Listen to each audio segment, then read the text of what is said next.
तो वही बोले तुरंत भग लो यहाँ से। वो चारों जैसे ही मुड़ करके जाने लगे तो जयदेव महाप्रभु ने उनको देख लिया। बोले अरे रुको रुको रुको, अरे राजन देखो, आज तो तुम्हारे दरबार में हमारे गुरु भाई आए हैं, अरे लाओ भाई इनका स्वागत करो, प्रेम से लेकर के आओ। अब तो सैनिक गए, उनका स्वागत करें। बोले चलिए चलिए महाराज, गुरुजी बुला रहे हैं।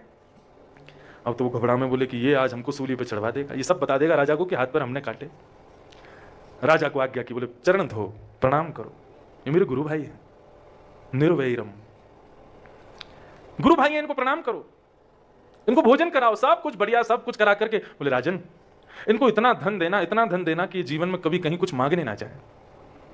राजा ने कहा गुरुजी आपने पहली बार ऐसी आज्ञा की है, आप जितना कहोगे मैं दुगना करके दूंगा। और महाराज सोने के तखत, सोने के सब सामग्री और इतना सामान राजा ने बंधवा करके बोले महाराज ये सब आपका। सैनिकों से कहा पूरा सामान उठा करके ले जाओ, जहां से भी ये लोग आए हैं इनको दे करके आओ।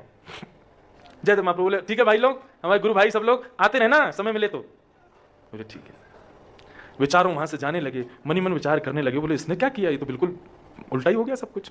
सैनिक लोग एक जगह बैठ करके कहीं प्रसाद पा रहे थे तो उन महात्माओं से, उन डाकुओं से पूछा, बोले महाराज एक बात बताओ, आप हमारे गुरुजी के क्या लगते हो, और हम जानना चाहते हैं हमारे गुरुजी के हाथ पैर कैसे कट गए। तो उन डाकुओं ने झूठ बोला। बोले अब हम तुम्हें क्या बताएं, तुम्हारे पूजनीय हैं वो, इसलिए हम कुछ कह नहीं रहे हैं, लेकिन ये ना, ये जब गुरुकुल में पढ़ते थे तो इन्होंने हमारे गुरुजी के यहाँ चोरी करी थी और ये पकड़े गए। तब गुरुजी ने हमको आज्ञा की कि भाई इसको जान से मार दो, मैं इसको जीवित नहीं देखना चाहता, इसने गुरुद्रोह किया है। तब हम लोग उसको लेकर के वन में आए, हमको बड़ी दया आ गई, भाई इसको जान से नहीं मारना चाहिए, तो फिर हम लोगों ने जान से ना मार के उसके हाथ पैर काट दिए। ऐसा हुआ। जैसे ही ये बात उन चारों डाकुओं ने कही, पृथ्वी डामाडोल होने लगी, पृथ्वी में प्रलय जैसा आने लगा, भूकंप, और जहां वो चारों खड़े थे वहीं से धरती फट गई और चारों धरती में समा गए। उन सैनिकों ने जाकर के ये बात पूरी राजा को बताई। राजा ने जब ये बात सुनी तो उन्होंने जाकर के गुरुदेव को प्रणाम किया। बोले गुरुजी मैं सत्य जानना चाहता हूं क्या है।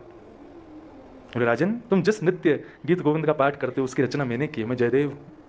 राजा के नेत्र सजल हो गए, भगवान आप मेरे गुरु हैं, समय से मैं बचपन से आपको पढ़ रहा हूं, आपने कभी बताया नहीं कि आप जयदेव हो, और आपने जो ये किया उन लोगों को, डाकुओं को ब्राह्मण बता करके उनको इतना धन दिलवाया, ये क्यों। बोले मैं तो चाह रहा था कि उनकी बुद्धि सुधर जाए, वैसा ना करें, लेकिन राजन सदैव याद रखना, जब तुम्हारे साथ किए हुए किसी व्यक्ति को तुम क्षमा कर देते हो ना, और तब भी वो व्यक्ति नहीं सुधरता, तो प्रकृति तुम्हारा बदला लेती है। मैंने क्षमा किया और मैंने और उपकार किया कि वो सुधरे, लेकिन फिर भी नहीं सुधरे ना, तो प्रकृति ने मेरा बदला लिया। और इतना कहते ही जयदेव महाप्रभु की दोनों भुजाएं और दोनों चरण प्रकट हो गए। ये साधारण थोड़ी है, हरि अवतार है, ठाकुर जी के परम प्रिय हैं जयदेव महाप्रभु।